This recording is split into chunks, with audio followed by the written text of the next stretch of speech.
son fils, elle avait un fils qui était déjà établi à Paris. Donc, Houma Khaira et Héritage, sa fille voulait rejoindre le garçon qui était établi à Paris. Le garçon qui est donc le frère de Héritage et le deuxième enfant de Khaira.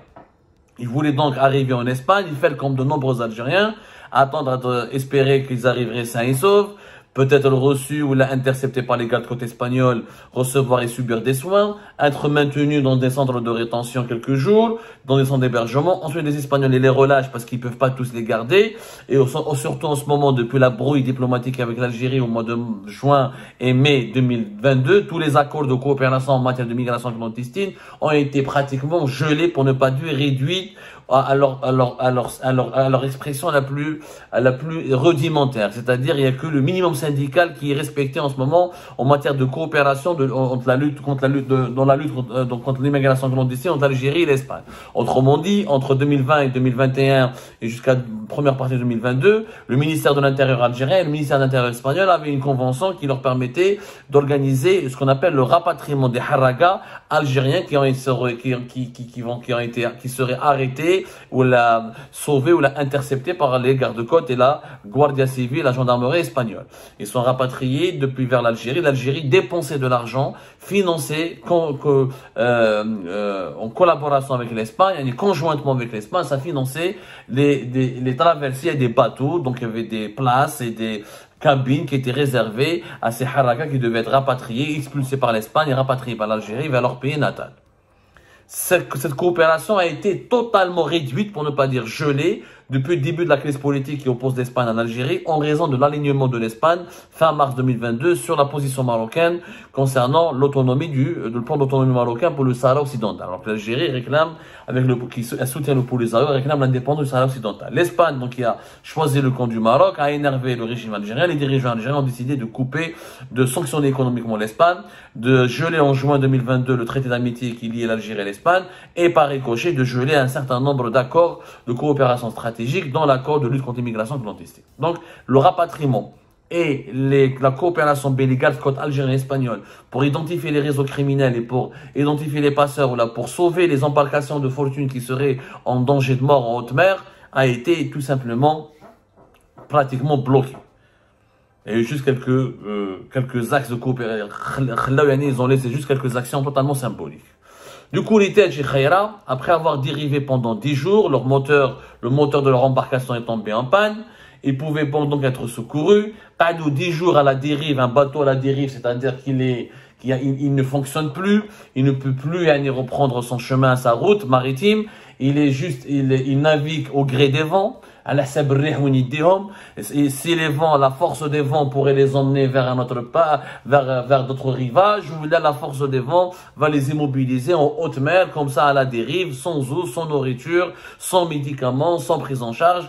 Ils ont envoyé des SOS de détresse, plus de batterie, plus de téléphone, plus de réseau, plus de signal, plus de réseau GPS, plus de GSM, plus de possibilités, en tout cas, pour lancer des signaux de détresse. Dieu, il faut juste prier. Dans ces moments-là, tu pries. Malheureusement, pendant ces 10 jours, il s'est passé des choses très graves. Et c'est l'enquête de la police espagnole qui est en train de le déterminer. Et même la Croix-Rouge et des témoignages de la Croix-Rouge. Et d'ailleurs, une unité spéciale des services de sécurité en Espagne, l'unité centrale des réseaux d'immigration clandestine et des trafics de documents, qui a pris en charge cette enquête et qui a dévoilé l'histoire tragique de l'Itej et de Khaira. Ce qui s'est passé, c'est que les responsables de l'embarcation ont profité de l'état de faiblesse et pratiquement de l'état physique, de la fragilité physique des passagers qui étaient avec eux pour les jeter par-dessus l'embarcation. C'est-à-dire quand il y avait ni eau, pour que Roma dans leur esprit, pour pouvoir survivre, il fallait se débarrasser des personnes les plus faibles qui étaient en train de mourir sous leurs yeux.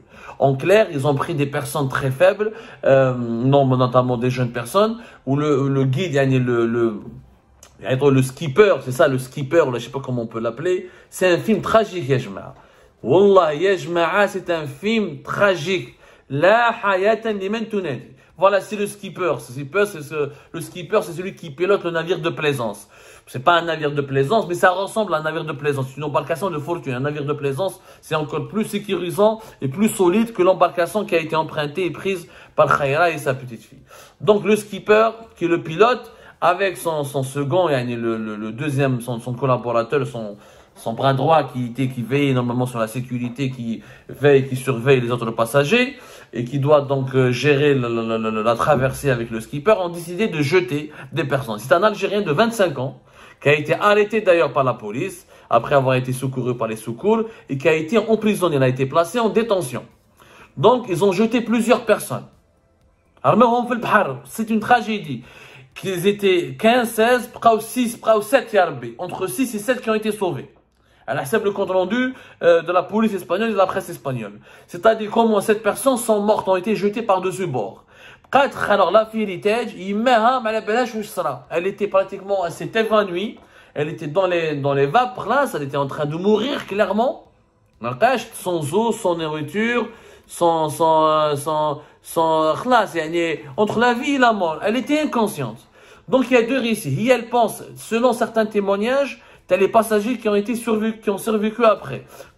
Non, elle n'a pas été jetée par-dessus l'embarcation. Elle n'a pas été jetée en pleine mer. On l'a pas balancée en mer. Elle était tellement, la fillette était évanouie. Elle était au bord de l'embarcation, au bord du bateau. Elle s'était dans un geste d'évanouissement. Elle est tombée dans la mer. Elle est pas et quelqu'un parmi les passagers et parmi les voyageurs infortunés a essayé de la sauver. Donc il s'est lancé, il a sauté en plein mer, il a sauté dans la mer, il a plongé pour essayer de la sauver. Il n'a pas pu la sauver, apparemment il est mort. Donc il s'est retrouvé dans l'eau et elle s'est évanouie. Et quelqu'un a essayé de la sauver et malheureusement les deux sont morts. La petite fillette, l'héritage et le brave homme qui a voulu la sauver. Ça, c'est la première version. La deuxième version, c'est ce que croit sa mère. Khaira, elle pense que non. Que le skipper et son bras droit, ils ont profité de son évanouissement. Comme elle était totalement inconsciente et endormie, eh ben, ils ont jeté sa fille pour diminuer la charge, le poids sur l'embarcation afin de survivre le plus longtemps possible. C'est une véritable tragédie. Il se trouve qu'ils ont été miraculeusement sauvés parce qu'il y avait un yacht espagnol, voilà, subhanallah al-azim, un yacht des gens riches, aisés, qui ont un yacht, c'est pas à la portée de tout le monde. Donc des personnes avaient un yacht espagnol qui est passé par là, il a croisé donc l'embarcation, le bateau Harraga algérien, il a alerté les gardes-côtes espagnols qui ont mobilisé tous les moyens nécessaires pour aller les sauver. شوفوا يعني هادو les Espagnols on a fait Ramadan هادو الكفار اللي يحكوا عليهم احنا كفار وما لا باليش etc. Bah ils les ont sauvés. Ils ont mobilisé tous les moyens aériens et maritimes et 7 personnes au moins ont été secourues. Menhom Khaira qui a été ensuite soigné, la Croix-Rouge ils les ont soignés, on leur a donné à manger, ils les ont hébergés. Ensuite, les témoignages de ces personnes a permis à la police espagnole d'ouvrir une enquête officielle pour homicide volontaire. Parce que le skipper, son collaborateur, son complice, ils ont tué des gens. Mais c'est pas parce que c'est pas parce que tu risques de mourir que tu précipites la mort des autres pour sauver ta gueule, pour sauver ta vie. C'est de l'homicide volontaire. Il a été mis en prison. Le skipper, qui est le principal responsable de cette tragédie-là, comme c'est un jeune Algérien âgé de 25 ans, Ejmaa,